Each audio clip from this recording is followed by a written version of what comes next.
La santé et le bien-être, c'est sur Europe 1 et nous sommes avec vous depuis 15 heures pour une nouvelle émission spéciale consacrée au coronavirus. Toujours à mes côtés, le docteur Jimmy Mohamed. Et pour cette dernière séquence de l'émission, nous sommes rejoints comme tous les jours par Catherine Blanc, sexologue et psychanalyste à Paris. Bonjour Catherine. Bonjour Mélanie, bonjour Jimmy. Le week-end a été bon ?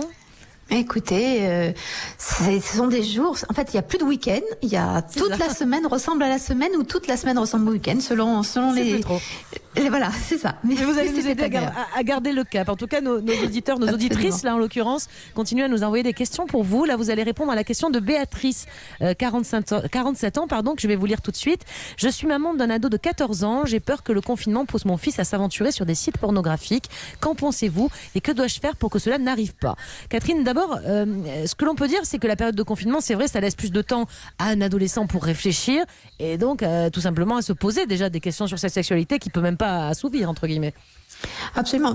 De toute façon, en temps habituel, il fait déjà ça. Simplement, évidemment, il a un rythme qui est le rythme scolaire, le rythme amical, qui fait qu'il lâche ses préoccupations, notamment ses préoccupations sexuelles, qui sont tout à fait légitimes, bien sûr.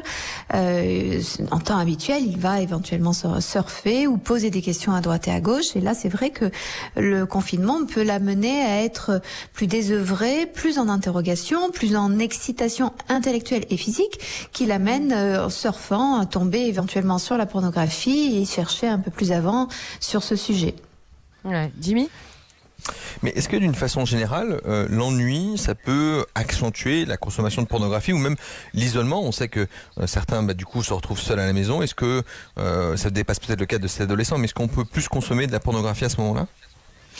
Vous avez raison, en fait, l'ennui fait souvent la déprime quant à soi et sa capacité. Puisque quand on s'ennuie, ça veut dire qu'on n'est pas capable de créer quelque chose qui nous fasse du bien. Tiens, si je faisais ça, j'en profitais pour, ou téléphoner à un tel, ou faire ceci, ou faire cela.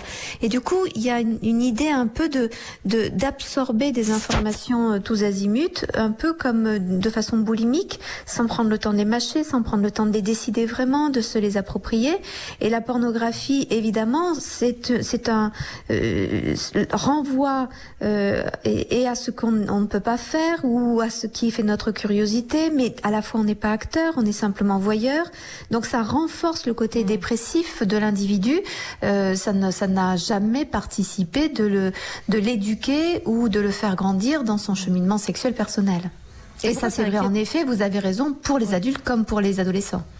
Et Catherine, pourquoi ça inquiète Béatrice particulièrement ? Je ne sais pas si elle s'en inquiétait avant le confinement, avant l'épidémie, mais là c'est énorme. Enfin, elle aussi, elle a plus le temps de pas penser à ce genre de questions. Pourquoi elle s'inquiète pour son ado maintenant ?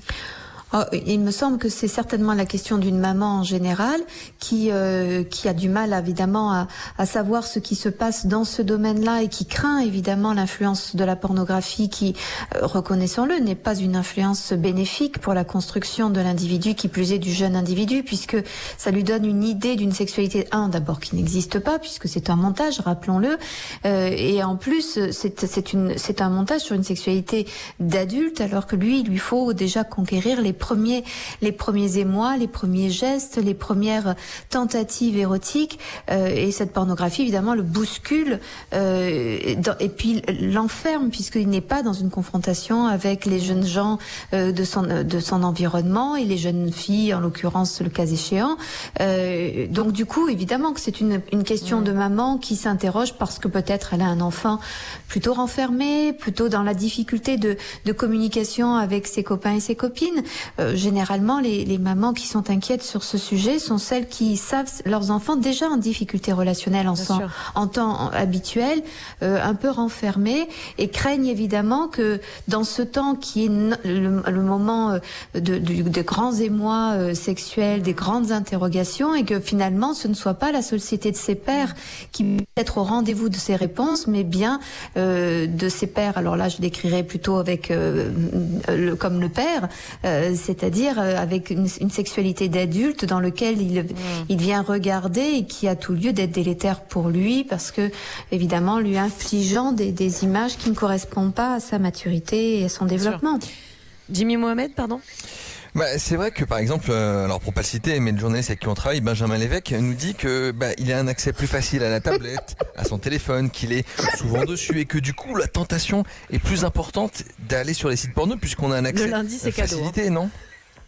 Alors, évidemment, Benjamin Lévesque, évidemment, quand il n'est pas en week-end, évidemment, heureusement, il travaille sur cette émission et donc un peu moins sur sa tablette, j'ose l'espérer, sinon le niveau de notre émission serait à déplorer. Il travaille beaucoup et on l'embrasse, on le remercie. C'est encore dans les locaux, des survivants.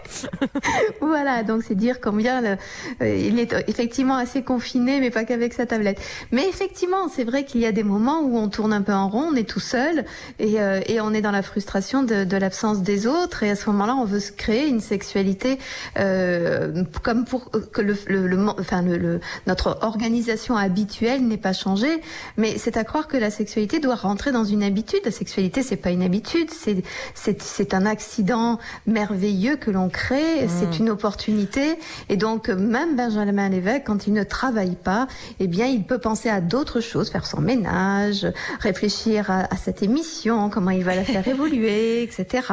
Et penser à nous et aux petites blagues qu'il nous fera.